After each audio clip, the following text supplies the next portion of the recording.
Well, let's talk about Rocky Marciano. Because a lot of people do stupid stuff like try to compare Floyd Mayweather to Rocky Marciano. That's really stupid. Anybody else who ever did that ever in life, just chalk them up as dumb. Because that makes no sense. You do not compare a heavyweight to a welterweight. I tried to tell you that with the Floyd Mayweather Muhammad Ali thing. So you guys want to do it just for fun and entertainment. It's really stupid. It's really dumb. And it's time wasting. Really, it is. And for some reason, people want to keep seeing it. What's your take? Do the comparison charts. Oh, no, I'm not going to do that. I'll tell you about Rocky Marciano. That I will do. Rocky Marciano, if you wanted to know, like, was he a blown up fighter? They just put some publicity behind him because he's white. Rocky Marciano could fight. Period. End of story. He was exceptional for what he did in his time period. He was punished because most of the fighters that he was fighting and at the time, they were either old, on their last leg, and the whole industry was changing. Not the industry, but the division was changing. All of the big names they had been in so many wars, they were worn out, and they were done. So when Rocky Marciano came along and started beating these guys, they were like, yeah, he beat Charles, but, you know, the division's dead right now. We need somebody Joe Louis is gone. We need another Joe Louis type. So here comes Rocky along. He beats Joe Louis. He got no credit for that because Joe Louis wasn't Joe Louis anymore. And they didn't know that the younger people in the division were coming along. Now, LaStarza came out of nowhere. Nobody thought he was going to ever be anything, but Roland LaStarza was his biggest foe. In my opinion, people like to show you the rematch when Rocky knocks him out in round 11, when they went back and forth, but he beat Rocky in the first fight. Roland LaStarza beat Rocky Marciano in their first fight, and they gave it a split decision to Rocky Marciano. But instead of making the fight right away, they put LaStarza in like 10 fights before he could get the rematch with Rocky Marciano. They didn't want to do that back to back. They wanted to try to build, so they put him in there with like 5-6 bumps. Then they went ahead and put him in some tough fights. And even though he was winning these fights and stuff like what BoxRec ain't going to tell you, is that these fights were brutal. He got cut. He had to dig deep and fight through a cut. One fight he lost because he couldn't see from the 5th round on, so he lost that by decision. And another fight he won against Rex, he took some heavy shots in that fight and was hurt a couple of times. So by the time he had the rematch with Marciano's people said, okay, well, LaStarza's done. We got him now. Let's do the rematch now. He's done. So when we get in here, it's going to be a walkthrough. And it looked like that when the fight started, but then LaStarza just said, hey, this is the fight I wanted because I know I was robbed because I won the first fight. He had a new vigor about him. So now he's trying to, really knock him out and do this because the heavyweight title's on the line.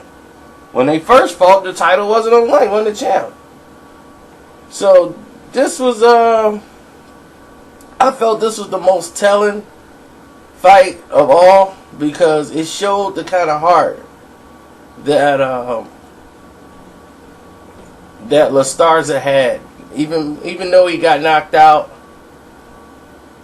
it was definitely, I think, one of his better fights of all. Out of all Rocky Marciano's fights, this is one of his best to me. They love to show you the fight he had. Like, oh, he knocked out Archie Moore, and that was his last fight. He walked off with that one, and let's show the Jersey Joe Walcott fight, the way he won the title. And he was down on the cards. He needed a knockout to win. That was cool. Because Jersey Joe Walcott was destroying him in the fight. I mean, landing bombs. He hurt him, dropped him. So I'm like, look, this is it. Like, there's no way it didn't look like he could do it, but he had the muster to come through and beat him. And now a lot of people say, do I think he could beat Ali? Because he was going to come back out of retirement to fight Muhammad Ali in a fight before he died in a plane crash. They was really trying to build that fight up. Muhammad Ali would be a nightmare for Rocky Marciano. Marciano figured he could break the style by getting in close to Ali. But what people underestimate about Muhammad Ali is his strength. He's not just a guy that's just bounces around. He's a big, strong heavyweight. He was strong. You just wasn't going to come in there and land all these punches on him and you're going to get some back and not take them and be hurt. Plus you have been out of the ring for so long. So at the same time, Rocky Marciano's legit, but he would have never beat Muhammad Ali. Muhammad Ali would have had so many rounds in the bank before Rocky could even get to him. He couldn't cut off the ring. His footwork was not up to par with Ali's. Ali would have made that guy's face look like hamburger before he even thought about getting close to Ali. And when he did get there, he would get tied up, turned, and it wasn't the same style of boxing. He would get turned, boxed, jab in his face.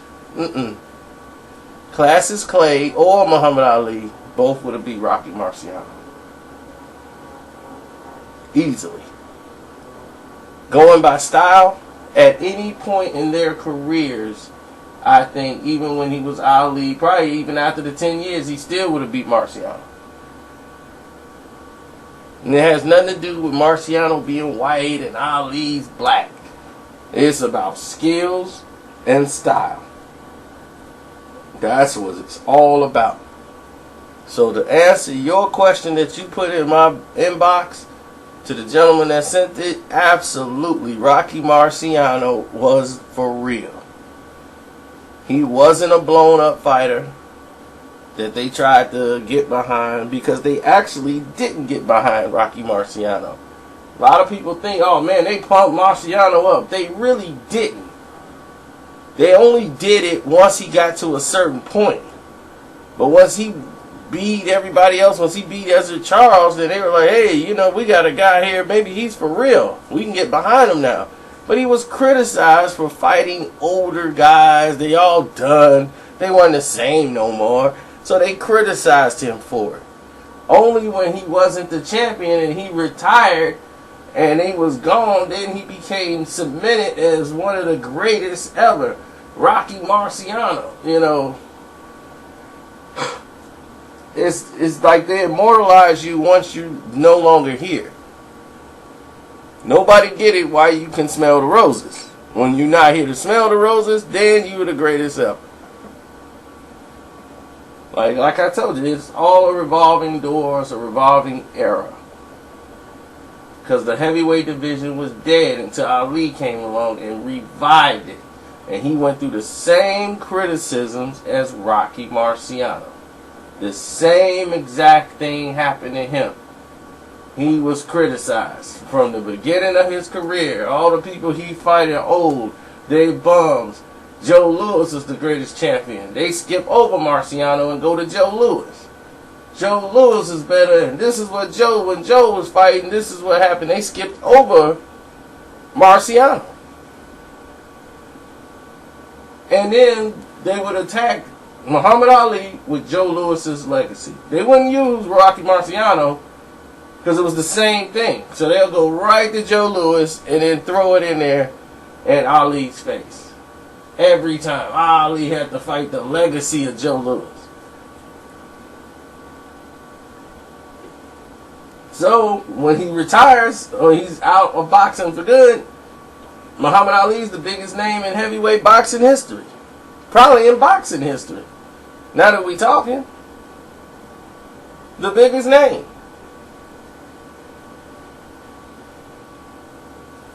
And now, the heavyweight division switched from Holmes and had a host of probably the most talent it's had in a long time, they still criticized. You had Larry Holmes and all of these great talented fighters that came up in the heavyweight division in the Holmes era. But he got no credit for those fights. None. Then, when the Holmes era, the Tyson era comes into the heavyweight picture, here's a guy that was devastating, powerful, reminded him of a throwback fighter. Customado's his trainer. Now, this is somebody they can get behind. You got your Rocky moment now. You got Customado and all his trainings teaching this student to dominate all the other fighters. And Tyson was a phenomenon. What he had as a natural gift with Mike Tyson was the speed of a middleweight and the power of a heavyweight. And that would make him very dangerous.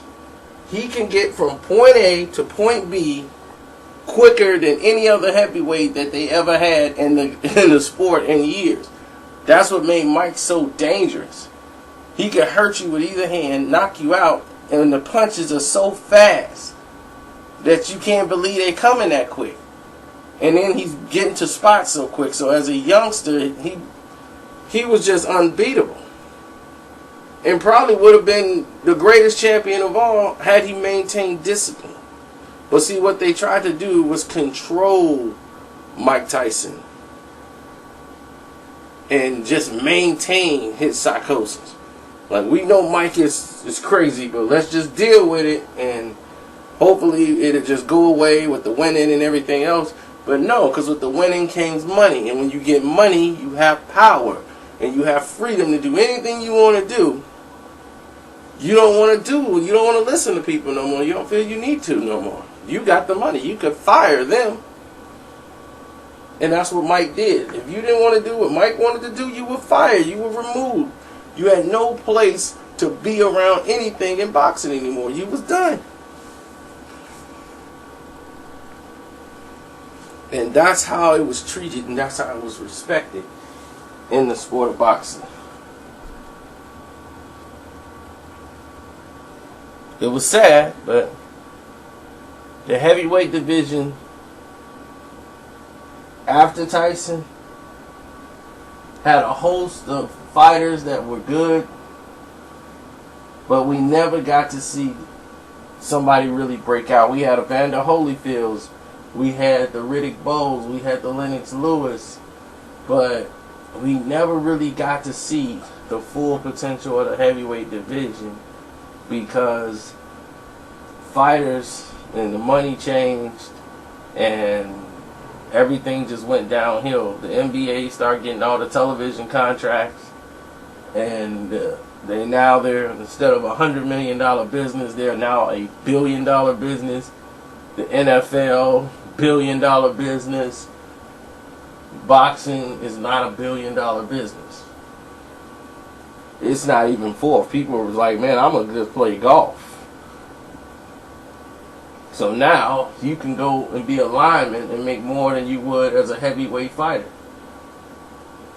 So people say, well, why train and go in the ring to get my brains knocked out for that money when I can go to the NFL?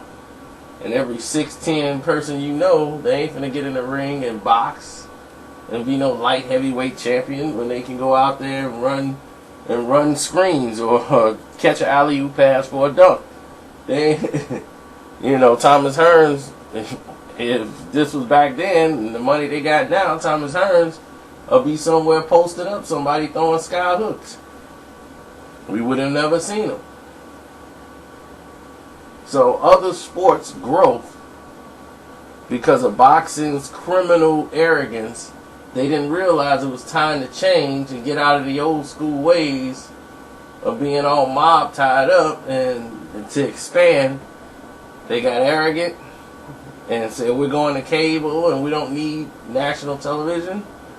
And the NBA said we'll take it. The NFL said we'll take it. And they took it. And Major League Baseball took it. And now we've been clawing, scratching, trying to get back. But they don't need us. We need them. And that's where the state of the heavyweight division is right now. Can Deontay Wilder be the answer? Who knows? But we need something to try to turn it around. Because the Klitschko's wasn't it.